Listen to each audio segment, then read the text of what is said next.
புக்கெட் மர்தாஜாமில் கட்டுமான தளத்தின் 8வது மாடியில் இருந்து கீழே விழுந்த செங்குத்தாய்வாளர் ஒருவர் உயிரிழந்தார். துணை குத்தகையாளரால் பணியமர்த்தப்பட்ட 41 வயதுடைய அந்த ஆய்வாளர் லிஃப்ட் பகுதிக்கு அருகில் செங்குத்தன்மை கணக்கெடுப்பை மேற்கொண்டபோது கட்டிடத்தின் திறப்பு வழியாக சுமார் 27 மீட்டர் உயரத்தில் இருந்து கீழே விழுந்ததாக நம்பப்படுவதாக டோஷ் எனப்படும் பினாங்கு தொழில் பாதுகாப்பு மற்றும் சுகாதாரத்துறை தெரிவித்தது.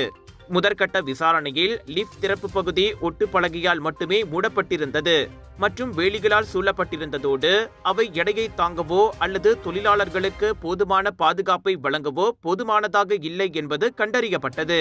இந்த சம்பவம் குறித்த தகவல் கிடைத்ததை தொடர்ந்து பினாங்கு தொழில் பாதுகாப்பு சுகாதாரத்துறை அதிகாரிகள் அந்த இடத்தை பார்வையிட்டு உடனடி விசாரணையை தொடங்கினர். சரியான பாதுகாப்பு நடவடிக்கைகள் செயல்படுத்தப்படும் வரை கட்டுமான பணிகளை நிறுத்துவது, விபத்து நிகழ்ந்த இடத்தில் விசாரணை நடத்தி அதற்கான காரணத்தை கண்டறிந்து அறிக்கை சமர்ப்பிக்கும்படி பிரதான குத்தகையாளருக்கு டோஷ் அறிக்கையை கொடுத்துள்ளது. விலையோ மலிவு, செலவோ குறைவு, தரமோ உயர்வு, மனமோ நிறைவு. மக்களின் தேர்வு என்ரிகோஸ் முழு ஆடை சத்துள்ள பால் மாவு.